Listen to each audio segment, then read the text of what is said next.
Well, welcome back to another Dynodaze video, and in the house is a white Mitsubishi Colt Ralliart, and today Richard has fitted a Dynodaze manifold, a GizFab downpipe from Eden, thank you Eden, and a 3-port boost solenoid. This one has actually been mapped before by us, so it's time to do a bit more mapping and hopefully get a bit up on power a little bit. Hey Jensen. Hello, I like these, I like the colour. Me too.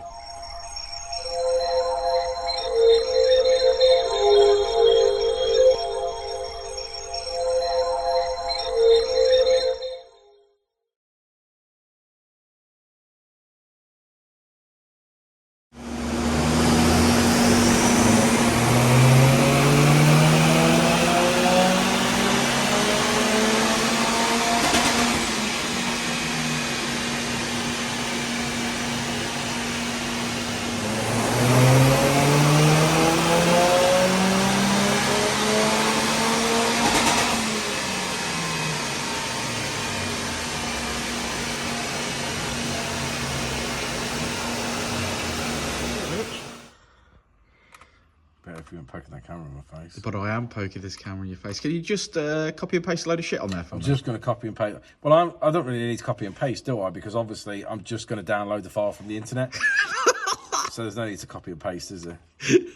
Yeah, if you could just download that from the internet for me, that'd be amazing. Yeah, from who? I don't know who I'm supposed to get the file from, but I'll look to get. Well, the last 11 years, it'd probably be us. Yeah, I'd have thought so. Wouldn't you? Yeah. But going swimmingly, isn't it? At the moment, yeah. Yeah, 3-port solenoid on. So been back previously this motor. We're looking to make a little bit more brake horsepower, a little bit more torque with a little bit more boost, and holding boost to the end a little bit better. You couldn't have said that better yourself, could you? No. Should we get on with it? Yeah. Happy days.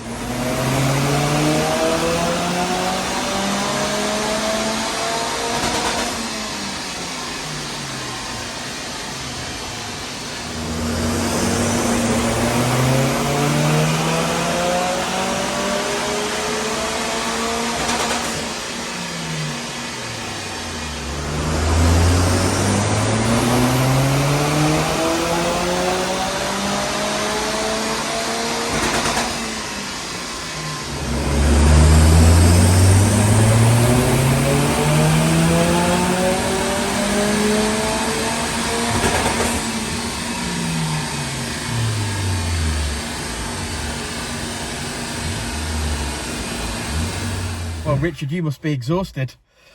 All that copy and pasting and... Oh, copy and pasting, yeah. Loads of it. Right, this Ralliart has got... In-joke. This Ralliart has got a K-Dad induction kit, a 4-jar rest valve, a Dynodaze manifold, a GizFab downpipe mated to a custom exhaust system that's still got its primary cat in. It's got a 3-port turbo smart boost solenoid that we have fitted today, along with the manifold of the downpipe. Yeah, we've done manifold today.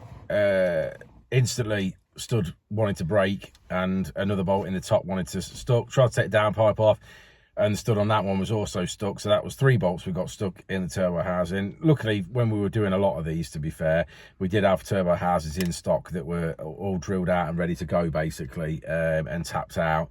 So we still got a few of those in stock. So we took the turbo off complete, or we ended up having to take the turbo off complete, strip the turbo down, take the exhaust house, and I'll swap it out for one we've obviously got in stock, and obviously we'll have that one machined out and ready to go again.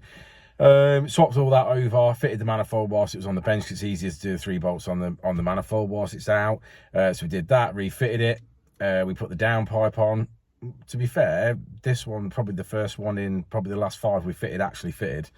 And went on, so that all lined up, so we got that on, obviously pieced it all back together again. We fitted a 3-port boost solenoid. That pretty much took us most of the day, to be fair, to run through all that, and then leaving us a little bit of time at the end of the day to do some mapping, which we've obviously now just done. So and it's done really well, and it sounds immense. Yeah, good little cars, the Colt Ralliarts. I think some of the Ralliarts are actually really well looked after. So this is a nice one. Yeah, it's a nice one. I think this one's done mega mileage either. No, it ain't. It's only done 32,000 miles. Yeah, which is why this one's a particularly nice one. Now, we've mapped this car previously before, and it finished at about 202 brake horsepower last time. And today we're finishing at peak power of 222 brake horsepower. Yeah, 222 and 240, which is literally sort of limit, really, of the stock rods. Obviously, you can go up in power by going to a Ralliart Turbo, which will give you sort of around the 250 to 270 mark, again, depending on mods. And where your torque limits, your torque that limits. If you reach 240 fast, then obviously that's it. You know, you're limiting your power. Yeah. So you can go another stage, and you can make more power. But really, these engines like 240 foot-pounds is really the limit. I mean, we've pushed a few to 250, and people have pushed beyond that, but they never seem to survive after that, do they?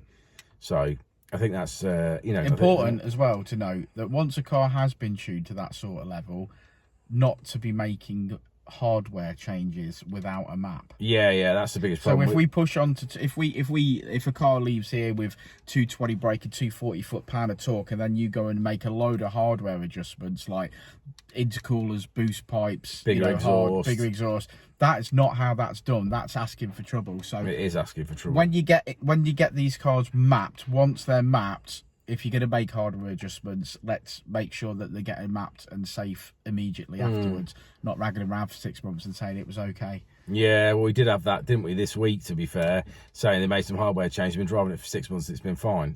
But now he's got a problem. So, well, it's not fine now, though, is it? No. Obviously So so that's one for us to look at next week, ain't it? Yes, but that's the way that works. But yeah, thanks. Let's go. Look at the graph. Yeah, let's have a look at the graph. Look at the graph. Go on then. So as you can see, red line is as she came in and blue line is as she leaves. And we finish on 222 brake horsepower, 243 foot-pound of torque, and that's 202 at the wheels. So, thanks for sticking around to the end of the video, guys. Like and subscribe and all that jazz. We love your support. Your continued support is great for us, and we really do appreciate it. And we'll see you all on the next one. Hey, Jeddo. Not yet. We'll see him on the next one, won't we, mate? We will indeed. Good luck. Before and I'll say it again. Life moves pretty fast.